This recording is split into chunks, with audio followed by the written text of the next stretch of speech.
Bueno, una vez más, hablemos de que la deformación lateral de pórticos o tabiques pueden estar afectados por deformaciones en modo de corte, en modo de flexión. Pero hemos dicho que en tabiques, con solamente tabiques, la predisposición o la tendencia es a una deformada en modo de flexión, como si fuera una ménsula perfectamente empotrada en su base. Sin embargo, aquí conviene hacer alguna aclaración también, para llamar que una ménsula elemental esbelta sería aquella cuya relación entre la altura del tabique y su dimensión mayor resulte mayor que 4, mayor o igual que 4. Entonces, ya cuando tenemos esa situación podemos asegurar que el comportamiento de esta barra en el modelo estructural sometida a acciones horizontales es en modo de flexión. Un tabique de este tipo resiste cargas verticales y horizontales y se deforma lateralmente en modo de flexión. Para diferenciarlo de las denominadas ménsula elemental no esbelta, cuando esa relación, cuando es baja en comparación con la dimensión de la base, donde predominan las deformaciones en modo de corte. Entonces, acá se establece una especie de acuerdo que cuando las relaciones sean 4, de 4 hacia arriba, ménsula elemental esbelta, modo de formación en flexión, como se espera habitualmente de los tabiques con varios pisos de altura, ¿no? Varios edificios en estructuras de varios pisos. Bueno, también vamos a recordar que los tabiques acoplados podemos llamarlos ménsulas complejas, ¿no? Ménsulas complejas, y donde la deformación no es ni en modo de flexión, sino que hay una tendencia a que sea en un modo relativamente combinado cuando aparecen vigas de considerable rigidez vinculando a los tabiques y a este sistema estructural de buena prestación, utilizado en estructura de pisos, lo llamamos tabiques acoplados. Precisamente, si miramos un poquitito con detenimiento este caso de un tabique acoplado, en un caso particular, es un tabique de unos 8 metros de longitud, que tiene practicadas unas aberturas de unos 2 metros de ancho en todos los pisos. Bueno, y cada tabique así quedaría configurado como si fuese o un único tabique perforado, así también se los conoce en la jerga, tabiques perforados. Estos son agujeros, ¿no? Son aberturas. Supongamos que tienen 3,20 metros de altura. Está el árbol de cargas que acá están en medidas de toneladas. Multipliquemos por 10 y tendríamos todos los valores de kilonewtons actuando sobre este diafragma. Bueno, se ha resaltado en el centro de los montantes de este tabique, de los dos tabiques elementales, conectados con vigas de acoplamiento. Importante, vean que las vigas tienen una longitud libre entre las caras de los tabiques de 2 metros, pero parecerían tener una altura de 1 metro.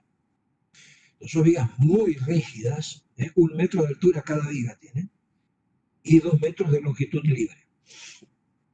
Bueno, cuando se representa el diagrama de solicitaciones de momentos, en cada uno de los montantes aparece una cosa como esta que tenemos dibujado acá.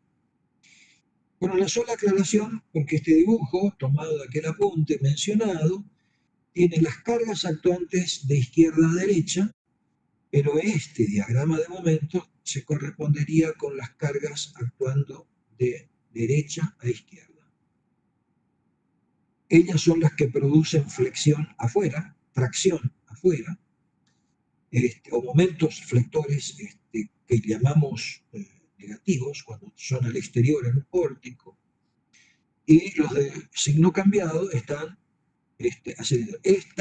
Este diagrama de momento correspondería a cualquiera de los montantes, pero con las cargas actuando en sentido contrario a las que están dibujadas en la estructura. Bueno, suponiendo que las vigas de acoplamiento tienen un ancho de, como sabían, 1 metro de altura y 20 centímetros de espesor, nosotros para evaluar efecto de pórtico, podemos ir considerando el método de Bloom, que nos permitía calcular el lambda de vigas, o sea, la rigidez relativa de viga, dividido la rigidez relativa de los montantes. Entonces, si queremos ver un poquitito cómo se comporta esta estructura, los tabiques tienen momentos de inercia J1 igual a J2 igual a BH cubo sobre 12. El ancho de los tabiques es de 20 centímetros y tienen 3 metros de, como habíamos dicho, 3 metros de longitud. Al cubo sobre 12, 0,45. El lambda de la columna 1 o del montante 1 y del montante 2 es J de columna sobre LC. Y vamos a cambiar esto.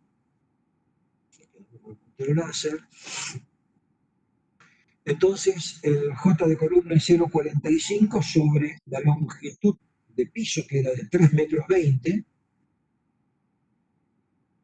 Esto es 3,20 metros, la altura entre pisos. Y obtenemos 0,14 para cada uno de los montantes, 0,28 la suma de los dos. La viga tiene unas dimensiones de 20 centímetros por 1 metro de altura. Se calcula el momento de inercia de viga, se calcula la rigidez relativa. El valor termina dando 8,35 por 1000, por cada 1000. Y si entonces hacemos esta operación, lambda B, que es 8,35 sobre 1000, y lo multiplicamos por 0,28, lo dividimos, aquí hay un error, sí, dividido 1000 y dividido 0,28, el numerito que obtenemos es de 0,029. Según el procedimiento que sugería Bloom, hay perfecto efecto de pórtico en esa estructura, estudiada como si fuera un pórtico, si el valor de ρ da superior o igual a 0,10. Si da inferior, no hay ningún efecto de pórtico, y si da entre medio, como en este caso, esta estructura se comporta parcialmente como pórtico y parcialmente como ménsula empotrada en su base. Eso se expresaría, como ya hemos anticipado, con que en la parte superior de la estructura, donde el árbol de cargas todavía no ha acumulado tanta acción, el comportamiento es de prácticamente con un diagrama de momentos que corta las columnas prácticamente hasta el último piso, es decir, hay puntos de inflexión en la altura, pero se va perdiendo a medida que se va ganando en profundidad, se va perdiendo porque ahora en la parte inferior, debido a la acumulación de las cargas, los diagramas de momento no alcanzan a cortar la altura. Y aparecen estos diagramas de un solo signo, en toda la altura de estos pisos inferiores. Primer piso, segundo piso. Bueno, y esto está mostrando ese comportamiento en que los montantes funcionan en parte como un tabique envoladizo y en parte como columnas de un pórtico. Bueno, eso era para mostrar un ejemplo. Los tabiques acoplados, también llamados tabiques perforados, queda claro que a los efectos de resistir cargas horizontales componen una estructura más eficaz que las ménsulas elementales que la forman, ¿no? Cuando se acoplan a través de... Entonces, cuando tengo más de una ménsula y las puedo acoplar con vigas, el comportamiento es mucho más eficiente que si hubiese tenido sueltas las dos ménsulas que ahora están unidas por vigas de acoplamiento. Bien, se pueden con métodos aditivos aproximados obtener los desplazamientos relativos de cada nivel, los esfuerzos en los montantes M, N y Q y también en los dinteles, ¿no? Si lo hacemos con procedimientos digitales de cálculo numérico, con más razón, pero hay algunos métodos aproximados que forman parte de la teoría de las estructuras y que de pronto nosotros no los vamos a tomar para aplicarlos tanto en el curso. Nosotros vamos a hacer unas simplificaciones bastante importantes que vamos a comentar enseguida.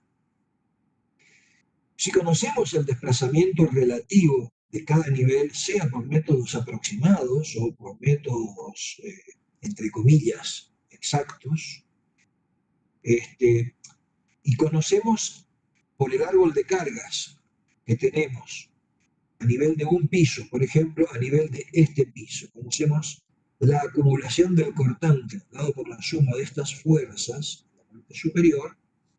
Si conocemos el desplazamiento relativo y el cortante acumulado, y podemos obtener la rigidez de la ménsula compleja en cada piso. Bien,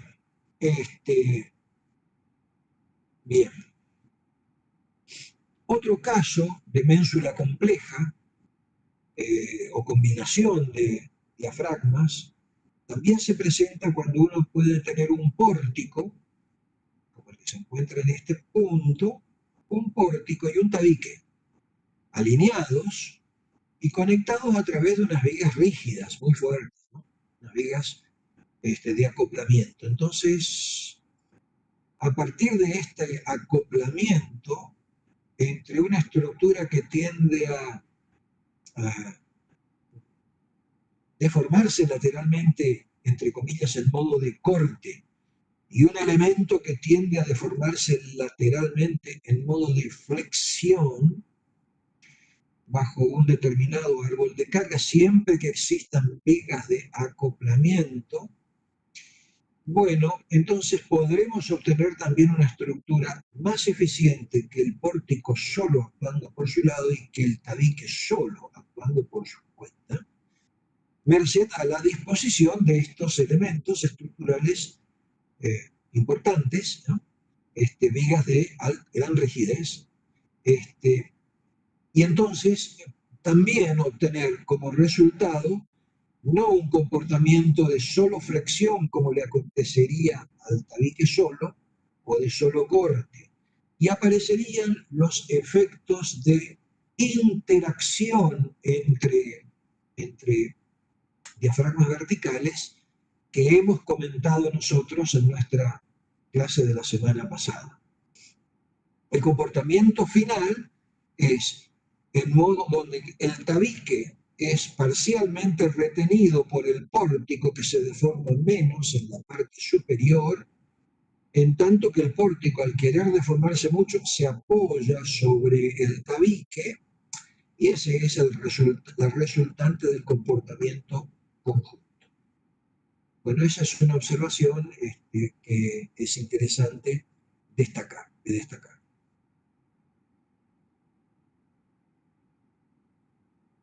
Bueno, esto es lo que habíamos comentado. En las partes bajas, en general, el tabique es más rígido y la deformación del conjunto es como la del tabique, considerado actuando solo. En las partes altas, en general, la deformación del conjunto es más parecida a la del pórtico y el pórtico no experimenta, y el tabique no experimenta tanto desplazamiento lateral porque el efecto del pórtico acoplado lo retiene y controla de alguna manera la magnitud de los desplazamientos en el coronamiento, en la zona de los pisos superiores.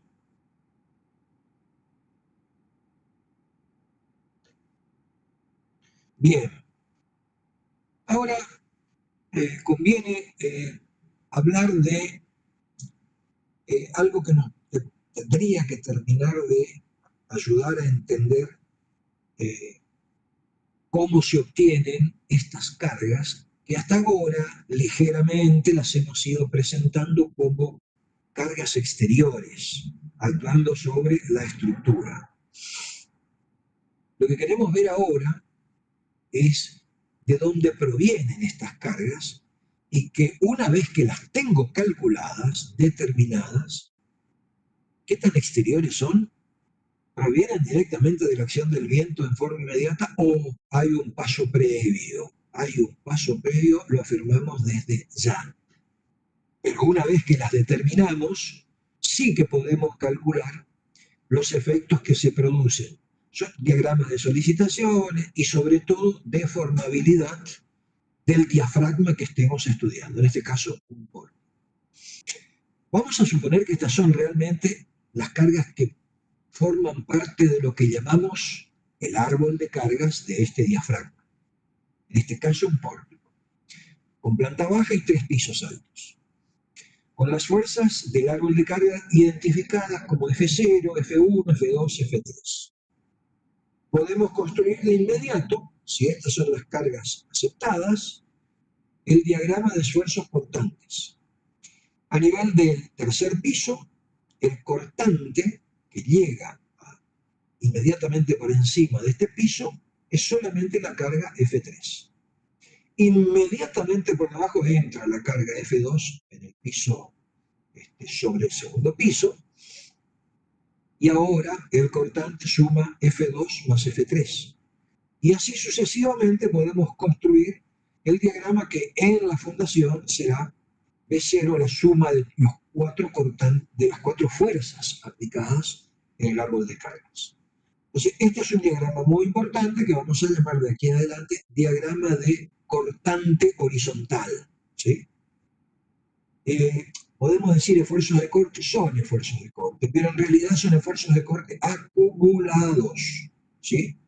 Bajo la acción para este conjunto, para este diafragma global. Lo vamos a llamar sinópticamente con la denominación de corta y serán los esfuerzos cortantes. Pero dijimos que estas fuerzas no provienen en forma directa en general de la integración de las presiones de viento, por ejemplo, sobre las superficies sobre las que presiona el viento.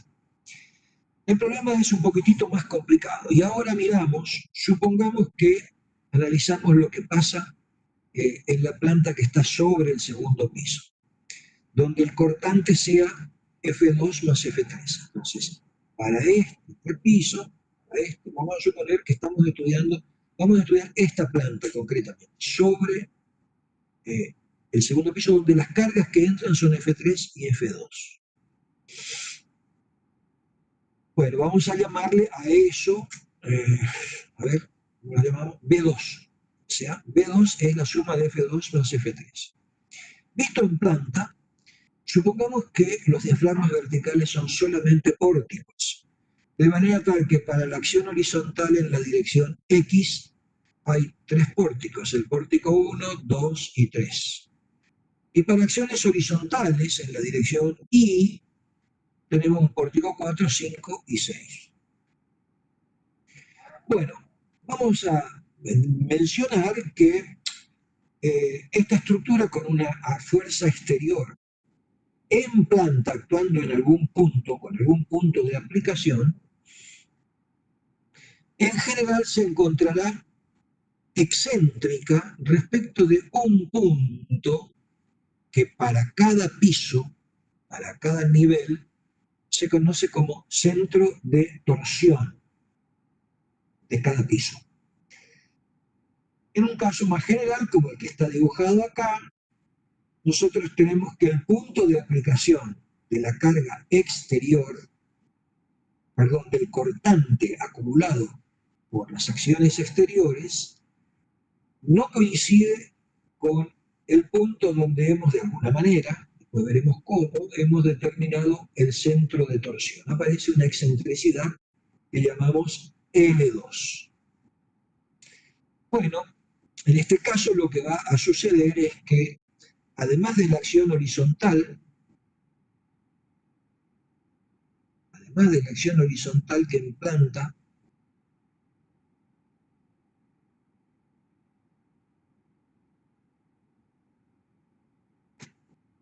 perdón,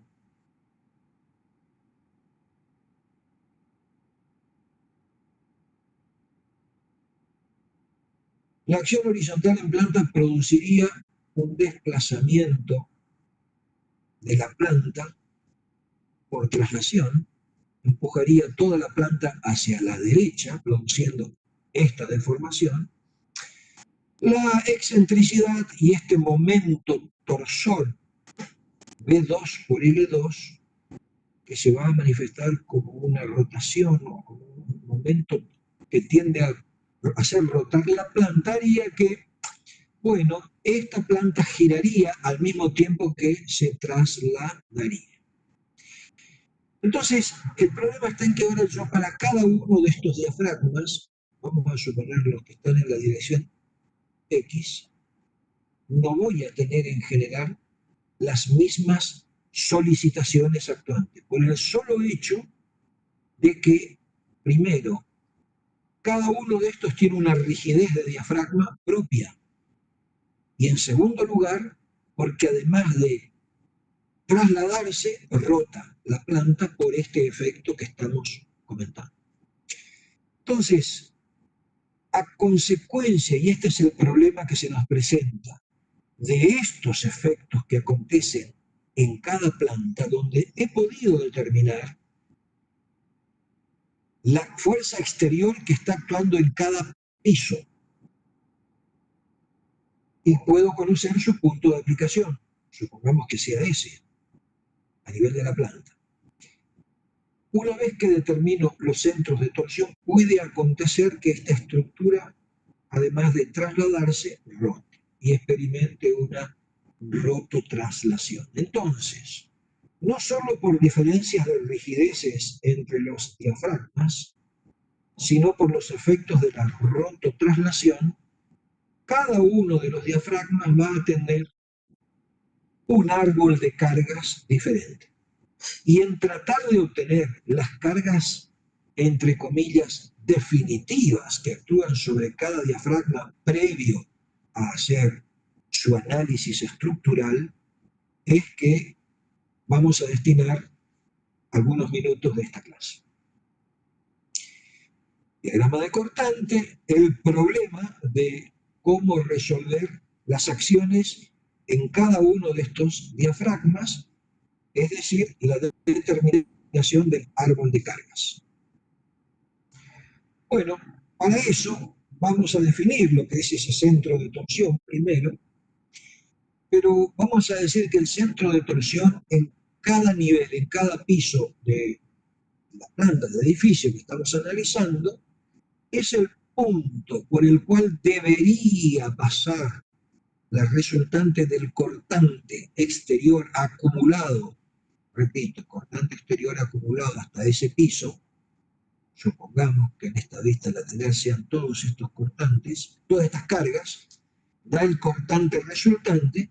Si el cortante resultante pasa por ese punto que estoy llamando centro de torsión, entonces la planta solamente va a experimentar un desplazamiento uniforme. Esto pretende ser un desplazamiento uniforme de traslación en esta dirección.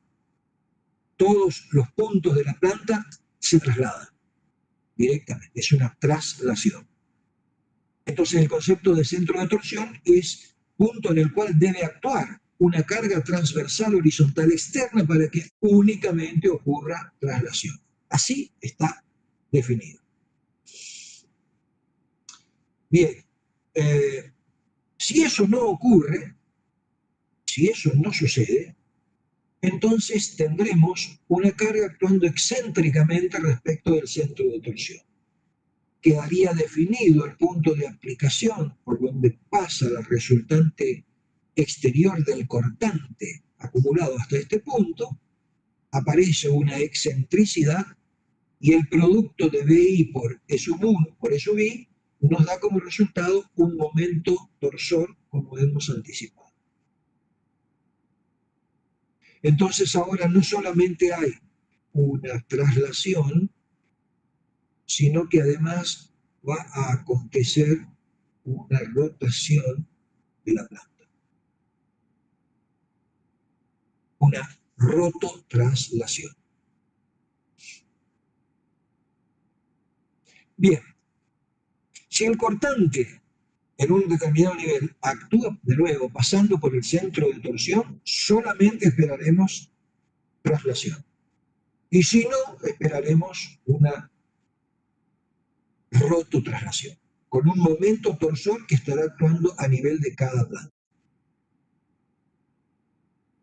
Conviene decir que en general el centro de torsión no debería ser exactamente igual en cada planta, porque en rigor de verdad hay una gran cantidad de elementos rigidizantes que pueden ir cambiando de planta a planta, pero nosotros vamos a hacer algunas simplificaciones para suponer que el centro de torsión se mantiene encolumnado en los sucesivos pisos de un edificio.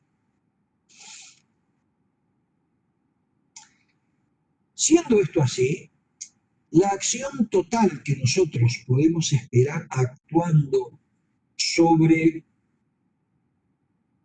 un diafragma ubicado en el nivel N, le vamos a llamar N al nivel y K al diafragma que estemos analizando. Entonces, la fuerza actuante en el diafragma del piso N, el diafragma K, está compuesta por dos términos. Uno, resultante del desplazamiento de traslación, resultante de este desplazamiento. Todos los diafragmas se trasladan y ofrecen reacción a ese traslado, generando en general fuerzas opuestas a la acción demandante. Este también tendrá una fuerza opuesta, este también tendrá una fuerza opuesta. Debido a la traslación, entonces hay un primer término de fuerzas que se debe a la acción de B sub n como acción de traslación únicamente. Aquí parecería ser que la D habla de desplazamiento. No es muy feliz, pero... Y el otro componente debido a la torsión. Entonces, debido a la torsión que está actuando, procuraré cambiar el color del lápiz y voy a poner este color. Debido a la torsión que se produce por la excentricidad de esta fuerza que tiende a hacer girar la planta en sentido antihorario, este diafragma se viene hacia adelante y este diafragma que está acá se va hacia atrás, en dirección opuesta. Si este diafragma tiende a ir hacia abajo, entonces va a aparecer una fuerza que se opone a ese desplazamiento, pero ahora tiene un signo contrario, porque ahora reacciona contra la tendencia que por la rotación se acerque. En tanto, el otro, el que está del otro lado y que tendía a alejarse, recibe un desplazamiento con el mismo signo que el de la traslación. Entonces también se opone a ese desplazamiento por rotación que va a alejarlo un poco más.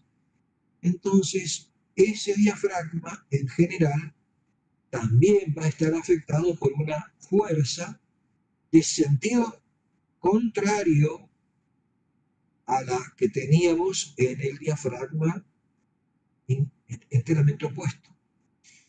Después vamos a observar que si ahora trazo una línea que pasa entre estos puntos, yo podría decir que el diagrama de esfuerzos es nulo en el centro de torsión debido a la rotación y los desplazamientos son nulos en el centro de torsión, y entonces esta tendencia a venirse hacia adelante de este tabique la puedo representar como que pasa por cero, y este es el desplazamiento que experimentaría el tabique hacia atrás, igual que la traslación va hacia atrás, y genera, por lo tanto, esfuerzos horizontales ocasionados por la torsión. Tratemos de pasar en limpio. Tratemos de pasar en limpio. Debido a que la carga, el cortante exterior, no pasa por el centro de torsión, se genera, uno puede razonar que, vamos a hacer un razonamiento adicional, pero vamos a cambiar el color del puntero, el lápiz, y vamos a ponerle, bueno, un color lila, a ver si se distingue. Lo primero que hago es lo siguiente: cuando hay una excentricidad, primero traslado la fuerza B sub I a que pase por el centro de torsión, pero además a ella le tengo que sumar este momento torsor, que era el que al trasladar esta fuerza, yo puse la misma fuerza en este punto, tendría que haber puesto una opuesta, y se produce un momento como momento torsor, que está actuando aquí, el que está en rojo. Entonces ahora se entiende mejor que bajo la fuerza de traslación hay un desplazamiento que genera en los diafragmas fuerzas todas en la misma dirección, oponiéndose a esa deformación y tratando de equilibrar a la fuerza B sub I. En tanto que, debido a la torsión, la planta tiende a rotar en el sentido antihorario, en este caso, viniéndose todos los diafragmas que estén a la izquierda del centro de torsión a experimentar desplazamientos de acercamiento. Se acercan hacia el observador, hacia el punto de aplicación de la carga. En tanto, del centro de torsión hacia la derecha aparecen estos desplazamientos, que son desplazamientos infinitesimales, y por eso los dibujamos de una manera simplificada en una sola dirección, cuando que exageradamente acá habría componentes de desplazamiento en dos direcciones. Pero eso lo estamos aceptando como despreciable. Es solamente la escala que intenta mostrar el concepto. Para eso hay que ampliarla. Por lo tanto, todos los diafragmas que se encuentren a la izquierda del centro de torsión van a experimentar fuerzas reactivas contrarias para restablecer el equilibrio. Y los que se encuentran a la derecha, donde los diafragmas tratan de, este diafragma tendría este desplazamiento hacia atrás, hacia arriba, hacia atrás. Y este, el extremo, tiene este desplazamiento. Entonces, a todos esos diafragmas les corresponderán fuerzas reactivas que tratan de equilibrar la rotación, induciendo fuerzas en los diafragmas. En conclusión, sobre el diafragma extremo derecho tengo sumatoria con el mismo signo de los dos efectos, el de traslación y el de rotación. Sobre el extremo opuesto tengo un efecto en una dirección con signo, supongamos, más, y otro efecto con signo contrario, supongamos, menos.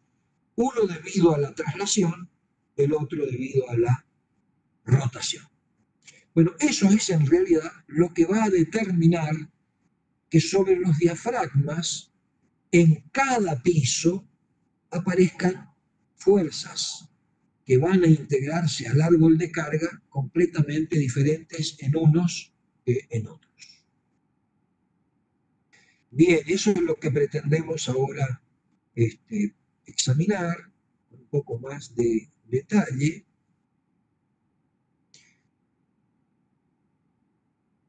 sabiendo desde ya que la fuerza total que va a horizontal que va a solicitar a un diafragma, digámoslo en general, no a un tabique, a un diafragma, puede ser pórtico, puede ser tabique, puede ser pórtico acoplado, pórtico con tabique acoplado. Cualquier diafragma estará integrado por una suma algebraica, en realidad, este más puede ser también un menos, de una fuerza o de una solicitación derivada del desplazamiento por traslación y una por el desplazamiento angular dado por la torsión de la planta. Este término está determinado por el momento torsor, este término está solamente determinado por el valor de B sub n, del cortante en ese nivel. Bueno, entonces con un poquitito más de detalle se analiza una planta donde se tienen los tres diafragmas indicados. El primer diafragma es un tabique acoplado, el diafragma 1. El segundo diafragma es un pórtico, marco rígido dice acá. Y el tercero es una ménsula elemental, un tabique sencillo. Las rigideces de estos elementos dicen que el centro de torsión se ubica en un punto y vamos a aceptar como hipótesis que el cortante exterior pasa por el centro de torsión, situación que es harto difícil que suceda realmente. Siempre habrá alguna excentricidad accidental no determinada. Bueno, entonces, si esto sucede, solo vamos a experimentar una traslación y vendrán las correspondientes fuerzas, otra vez, vamos al puntero, volverán las correspondientes fuerzas actuando en cada uno de los diafragmas. Pero ahora sí sabemos que las fuerzas se oponen todas a B sub I porque esto es una traslación. Ahora bien, si el entrepiso es rígido, esto actúa como una chapa rígida y entonces arrastra a todos los diafragmas con la misma deformación. Bueno, esto pretendía ser una deformación uniforme. Ahí está mejor dibujado. Todos los diafragmas experimentan el mismo desplazamiento. Y como cada diafragma de estos tiene un modo de deformación lateral propio, acontece lo que habíamos explicado en nuestra primera clase, que se interactúan los diafragmas por compatibilidad de deformaciones. Los diafragmas que querían deformarse más son retenidos, los diafragmas que son más rígidos reciben el apoyo de los otros diafragmas y en definitiva uno también puede representar este caso, repito, el caso de un entrepiso considerado rígido, es decir, no flexible, sometido solo a desplazamiento por traslación, esquemáticamente como modelo estructural, puede ser representado por este dibujo, donde tenemos el diafragma 1, que era un tabique acoplado, dos tabiques elementales con vigas de acoplamiento muy rígidas, un pórtico, que es el diafragma número 2, y un tabique elemental, un tabique simple, y todos están vinculados por unas bielas de vinculación. Estas no existen, en realidad es la simulación del modelo de comportamiento mediante el cual bajo el mismo árbol de cargas todo el conjunto experimenta el mismo desplazamiento lateral. Al acontecer esto, dado que cada uno de estos diafragmas tiene un modo de deformación lateral propio, se van a producir interacciones, que era lo que habíamos llamado interacción entre pórticos y tabiques, y que hemos comentado en una clase anterior. Como resultado de todo esto, entonces aparecerán fuerzas internas que funcionan como si fueran fuerzas también hiperestáticas, resolución tipo hiperestático, donde aparecen esfuerzos en una dirección, en un diafragma, esfuerzos en otra dirección. Esto estaría indicando que este elemento está reteniendo al pórtico y también reteniendo al tabique, y que estos elementos que se encuentran en la parte inferior se apoyan sobre estos elementos. Hay un conjunto de fuerzas genéricas, acá dispuestas, que provienen de la interacción entre los diferentes diafragmas. ¿Por qué? Porque tienen en general diferentes, voy a exagerar, este podría tener un modo de formación lateral como este tendría un modo de deformación lateral como esto, y este tendría un modo de deformación lateral como esto. Entonces, claramente, por compatibilidad de deformaciones, todos tendrán que tener la misma deformación, y a partir de esa imposición quedarán establecidas las fuerzas de interacción entre los distintos diafragmas. Bueno, como se ve, el problema no es sencillo de resolver, y resolverlo manualmente es muy complicado. Los programas digitales nos resuelven todos estos problemas, pero es bueno que nosotros tengamos una noción de cómo es el comportamiento de estos elementos que hemos denominado diafragmas verticales dispuestos en diferentes puntos de la planta de un edificio, ¿no?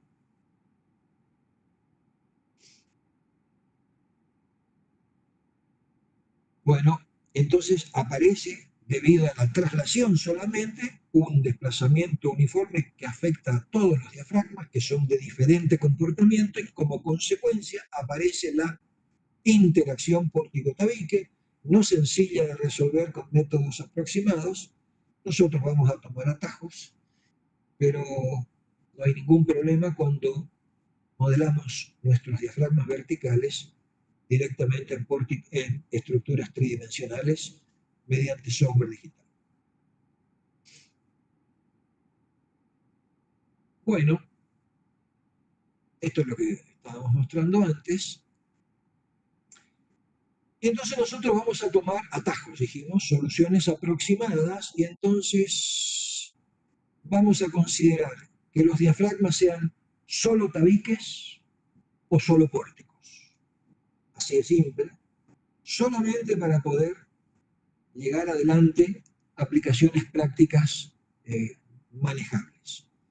Bueno, si es solo con tabiques, vamos a expresar que cuando tenemos el cortante actuando en el centro de torsión, la fuerza que va a tomar cada tabique va a ser directamente proporcional a su rigidez y a la carga B sub n que produce el cortante, y dividido la rigidez, la sumatoria de las rigideces de todos los diafragmas, serían todos tabiques existentes en la planta. Es bastante sencilla esta operación, y entonces, en función del cortante, la fuerza que actuaría por solo traslación es una fracción de la rigidez total dada por la rigidez de este diafragma. O sea, la rigidez del diafragma dividido la sumatoria de las rigideces de todos los diafragmas del piso. De esta manera podemos determinar la contribución o el valor de la carga actuante en este piso N en el diafragma K. Entonces la sustituyo por el 1, el 2 y el 3, que serían los 3 tabiques que podemos tener, o 4, 5, los que tengamos, y aplicamos esta expresión. Sistema resistente constituido por solo tabiques. Hay una justificación que si se mantiene la altura de los pisos y se mantiene el módulo de elasticidad, en general las rigideces se pueden sustituir esta rigidez relativa a la total, se pueden sustituir por los momentos de inercia de las secciones de los tabiques. ¿Eh? Del tabique 1, 2, 3, 4, 5, directamente el momento de inercia dividido en la sumatoria de los momentos de inercia. Vemos cómo se simplifican de a poco considerablemente los problemas. ¿Qué pasa si solo tenemos pórticos? Bueno, entonces podemos esperar que en una o en otra dirección las deformadas sean de modo similar, de corte, por ejemplo, ¿no? Entonces, de nuevo, se puede aplicar que la distribución, si tenemos una carga actuando en sentido horizontal, se puede obtener la fuerza solo por traslación. El cortante está actuando en el centro de torsión, con simplemente obtener la relación de rigidez de ese diafragma a la suma total de las rigideces de todos los demás. Si sumamos después todos los valores X, N, K, se va a restablecer el equilibrio y la suma de todos los esfuerzos en cada uno de los diafragmas deben equilibrar a la fuerza Bn pasante por el centro de torsión. Bueno, una aclaración. Pórticos muy esbeltos y pórticos poco esbeltos, por más que parezcan tener el mismo modo de deformación lateral, no lo tienen. Y los pórticos muy esbeltos van a tender a deformarse por flexión, mientras que los menos intercalados con pórticos que deforman solamente por cortante, en modo de corte, también empiezan a complejizar el problema y van a estar fuera de nuestro alcance en este curso.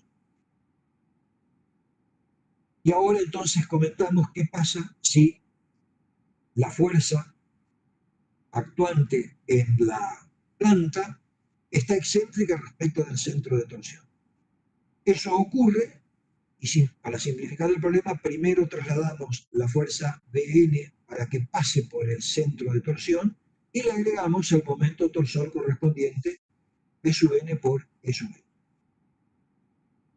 Bueno, hay una serie de hipótesis que nos permiten decir que un centro de torsión no es sencillo de calcular, perdón, hay que decir que el centro de torsión no es un punto fácil de calcular, pero nosotros vamos a considerar que, haciendo algunas hipótesis simplificativas, que si se mantiene cierta regularidad entre la distribución en planta y en altura de los diafragmas, en este caso, supongamos que sean pórticos o tabiques solamente, entonces podremos decir que el centro de torsión coincide con el centro de gravedad de las rigideces, que denominaremos directamente centro de rigidez. El centro de torsión es un punto por donde debe pasar la carga exterior para no producir torsión alguna. Un centro de rigidez se define como el baricentro de las rigideces de los diafragmas en un piso determinado. Si se cumplen algunas hipótesis de regularidad estructural, aceptaremos que el centro de rigideces coincide con el centro de torsión, o a la inversa. El centro de torsión, que cuesta estimarlo o cómo calcularlo, coincide con el centro de rigidez, que sí, según vemos enseguida, tiene una manera de ser ubicado y determinado. Las hipótesis son que hay que trabajar solamente con pórticos o solamente con tabiques, que tienen que tener, bueno, obviamente están ubicados en la misma posición en toda la altura, pero que si hay cambios en la inercia, las relaciones inerciales entre los se mantienen a medida que voy cambiando en la altura. Bueno, y que obviamente, la más importante, que los diafragmas horizontales, es decir, los entrepisos, en todos los niveles se consideran rígidos. Y entonces, acá tengo una manera de determinar un centro de rigidez. Ese es el baricentro, centro de rigidez, es el baricentro de las rigideces de los diafragmas que tenemos en análisis. Supongamos que tengamos una planta donde hay distribuidas 4 diafragmas, cuyas rigideces son R1, R2, que tienen rigideces considerables en la dirección X, pero despreciables en la dirección Y. Pero para absorber acciones horizontales en la dirección Y tengo los diafragmas R3 y R4 que tienen rigideces en las direcciones y despreciables en la dirección X, denominadas R3 y R4. Pongamos un sistema de referencias y vamos a definir que el producto de la rigidez, que es R1, por ejemplo, en la dirección X, multiplicado por A1, más la rigidez R2 multiplicada por A2, que son las distancias a un sistema de referencia arbitrariamente escogido, dividido la suma de R1 y de R2, nos da como resultado la magnitud I sub G, que sería la ordenada I del centro de rigideces respecto de este sistema de referencia. Para obtener la ordenada XG de este centro de rigideces, tomaremos a los diafragmas que tienen rigidez importante en la dirección Y y los multiplicaremos por distancias en X, es decir, A3 por R3 más A4 por R4 y los dividiremos por la suma de R3 más R4. Bueno, eso es lo que está expresado acá. Y sub G, de nuevo, ahora lo vemos completamente, esta distancia es R1 por A1 más R2 por A2 dividido la suma de R1 más R2. Es decir, es un cociente de un momento estático dividido en área. Ese es el equivalente a lo que ya sabemos calcular. Y eso es una expresión de una coordenada baricéntrica. Para XG, lo que ya habíamos mencionado. Entonces, como podemos calcular centros de rigidez, con las hipótesis anteriores, diremos que si podemos calcular un centro de rigidez, lo asociaremos y lo definiremos como el centro de torsión de la planta si se cumplen esas hipótesis. Con lo cual estamos tratando de simplificar nuestro problema.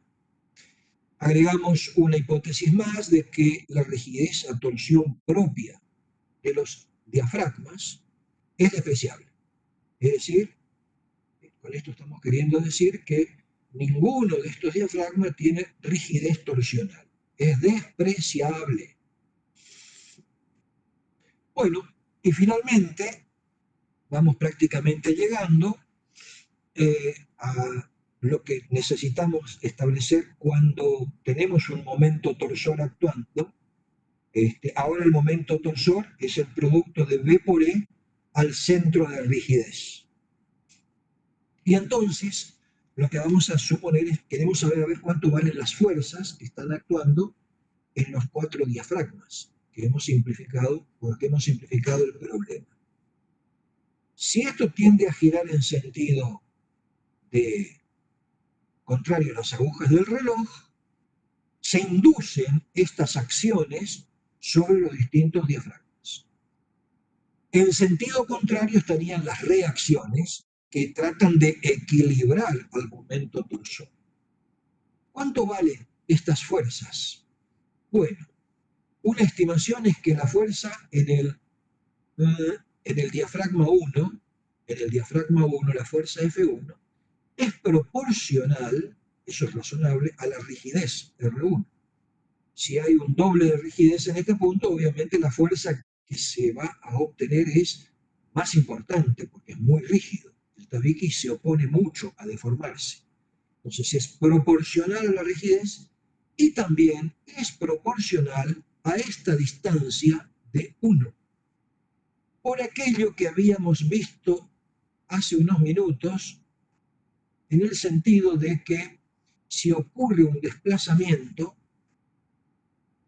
podemos considerar una horizontal acá y el desplazamiento tendería a pasar por el centro de rigidez, acá presumo que está el centro de rigidez que se me escapó, Y entonces, a mayor distancia, si tengo otro diafragma un poco más alejado, evidentemente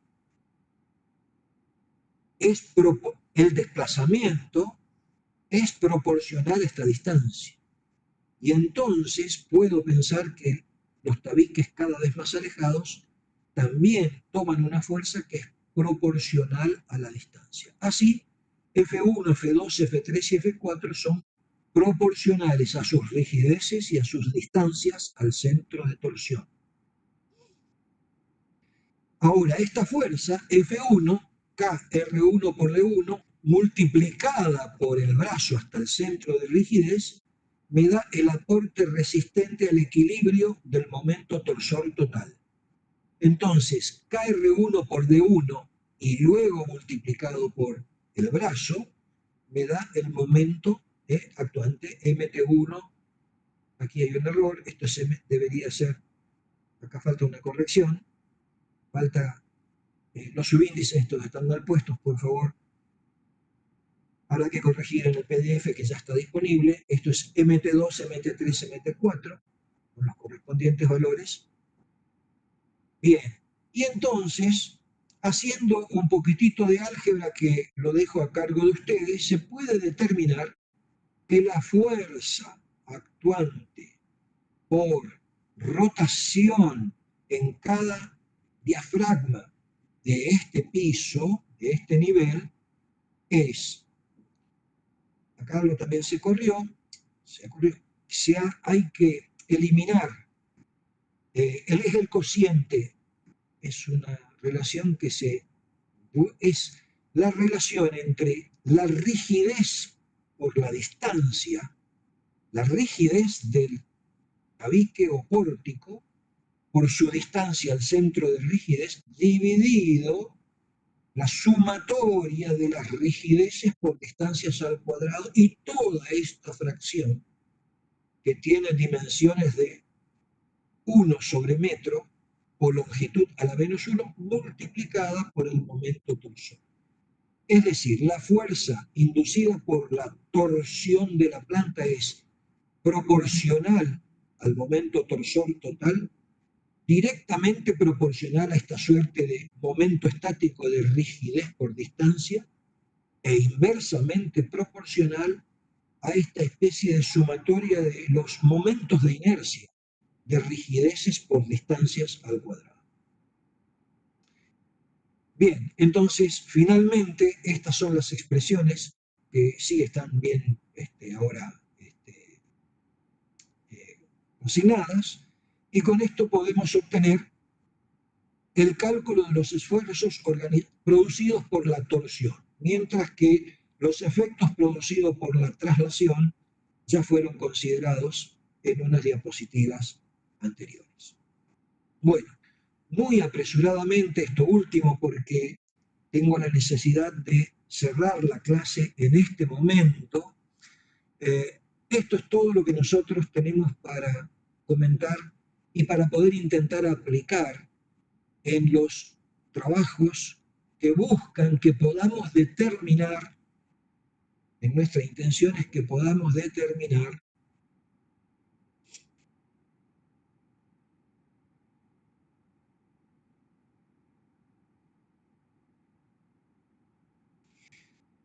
los árboles de carga que corresponden a cada diafragma, pero con las verdaderas cargas que los solicitan, y que no provienen, como habíamos dicho al comienzo, de simplemente integrar las presiones de viento sobre las superficies que se le oponen, aplicarla en el punto de aplicación del baricentro de centro de presiones y creer que con eso podemos distribuir las cargas en los distintos diafragmas.